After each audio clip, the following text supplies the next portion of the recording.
अस्सलाम वालेकुम नाजरीन। खौफनाक सुबह, दहशत, सायरन, धुआं और भागते लोग। आज इजराइल की सुबह बिल्कुल वैसी नहीं थी जैसी हर रोज होती है। दोस्तों, हाइफा से लेकर तेल अवीव तक सायरनों की आवाज गूंज रही थी। लोग अपने घरों से निकलकर शेल्टर की तरफ भाग रहे थे। आसमान में इंटरसेप्टर मिसाइलें दिखाई दे रही थी, लेकिन उनके बीच कई मिसाइलें शहरों तक पहुंच गई, कई बिल्डिंग तबाह हुई और कहीं गाड़ियां जल गई और कहीं पूरी सड़क मलबे से भर गई। अस्सलाम वालेकुम नाजरीन, आज की इस रिपोर्ट में हम आपको दिखाएंगे कि इजराइल के अंदर क्या हुआ, क्यों हाइफा पर हुए हमले ने पूरे मुल्क को हिला दिया और क्यों अब इजरायली फौज के सबसे मजबूत डिफेंस सिस्टम पर सवाल उठ रहे हैं। दोस्तों, ये सारे हमले भारतीय समय के मुताबिक तकरीबन 1 बजे दोपहर को हुए और इजराइल के समय के मुताबिक सुबह 6:30-7 बजे के आसपास ये हमले हुए हैं। दोस्तों, सुबह सुबह हाइफा में अचानक सायरन बजने शुरू हो गए। लोगों को लगा कि शायद एक और हमला होगा जिसे इंटरसेप्ट कर लिया जाएगा, लेकिन इस बार हालत बिल्कुल तरीके से अलग थे। एक ईरानी मिसाइल हाइफा के अंदर एक रिहायशी इमारत पर जाकर गिरी। कुछ ही सेकंड में जोरदार धमाका हुआ और पूरी बिल्डिंग का बड़ा हिस्सा मलबे में तब्दील हो गया, जिसकी तस्वीरें और वीडियो सामने आए। नाज़रीन, जो वीडियो सामने आए हैं उनमें देखा जा सकता है कि बिल्डिंग की दीवारें टूट चुकी हैं, खिड़कियां उड़ गई हैं और नीचे खड़ी गाड़ियां पूरी तरह दब चुकी हैं। यह मंजर इजराइल के हाइफा से सामने आता है।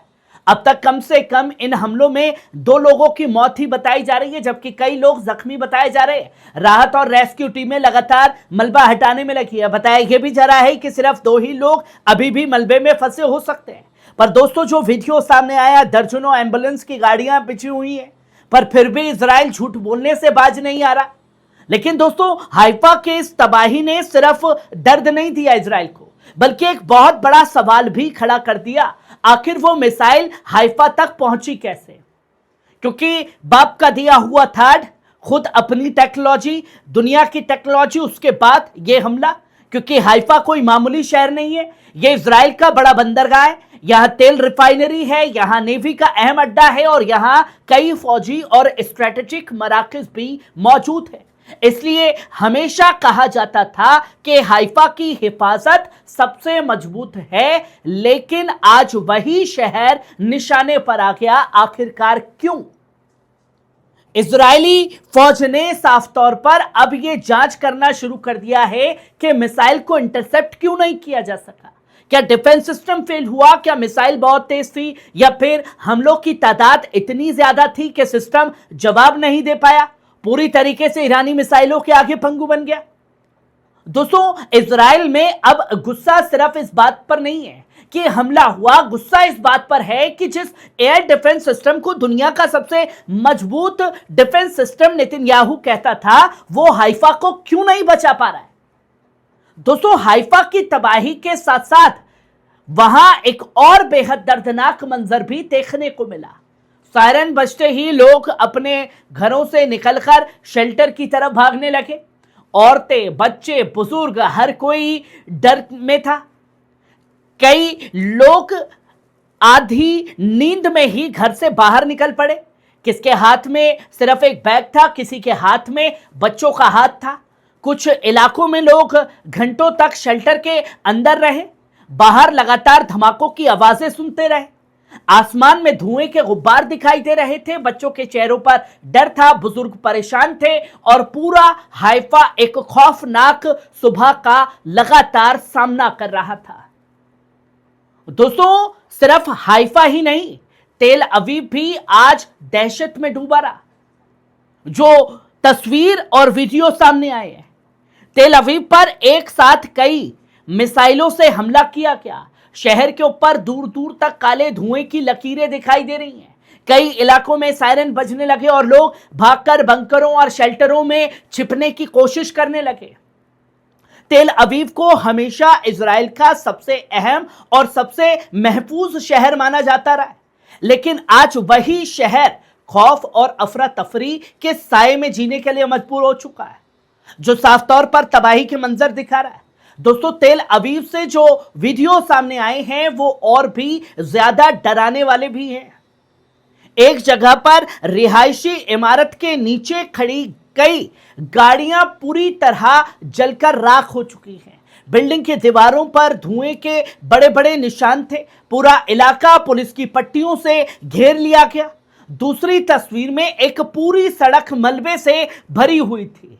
सड़क पर टूटे पत्थर, कांच और गाड़ियों के टुकड़े बिखरे पड़े थे। कई गाड़ियों के शीशे टूट चुके थे और आसपास की इमारतों को भी भारी नुकसान पहुंचा है ईरानी मिसाइलों से। और सिर्फ यही नहीं, बल्कि तीसरी तस्वीर शायद सबसे ज्यादा डरा दे।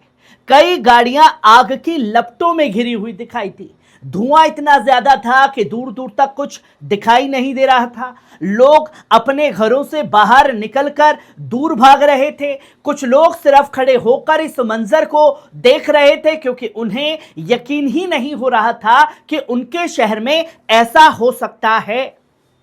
दोस्तों, अब तक जो हो पाया है वो तेल अवीव में कितनी मिसाइलें गिरी और कितना नुकसान हुआ, लेकिन इतना जरूर साफ है कि हालत बेहद ज्यादा संगीन हो चुके हैं। और सबसे अहम बात यह है कि अब जंग सिर्फ सरहदों तक नहीं रही है दोस्तों, बल्कि कहीं ज्यादा आगे निकल चुकी है, खतरनाक मोड़ पर पहुंच चुकी है। अब यह जंग शहरों के अंदर पहुंच चुकी है, घरों तक पहुंच चुकी है, बच्चे, औरतों और आम लोगों की जिंदगी तक पहुंच चुकी है। सिर्फ इजराइल में जब हमले होते हैं तभी ये सारे नियम कानून याद आते हैं। हाइफा में लोग शेल्टर में बैठे हैं, तेल अवीव में सड़कें सुनसान हैं और हर तरफ सायरन है, धुआं है और यह डर है कि अगली मिसाइल कहां गिराएगा ईरान। दोस्तों, आज इजराइल की यह खौफनाक सुबह सिर्फ एक हमले की कहानी नहीं है, यह उस हकीकत की तस्वीर है जिसमें अब पूरा इलाका दाखिल हो चुका है डर के साए में। और अगर हालत ऐसे ही रहे तो आने वाले दिन और भी ज्यादा खतरनाक हो सकते हैं इजराइल के अंदर, जो तस्वीरें लगातार सामने आ रही हैं। दोस्तों, ईरान के हमलों को लेकर आप क्या कुछ सोचते हैं?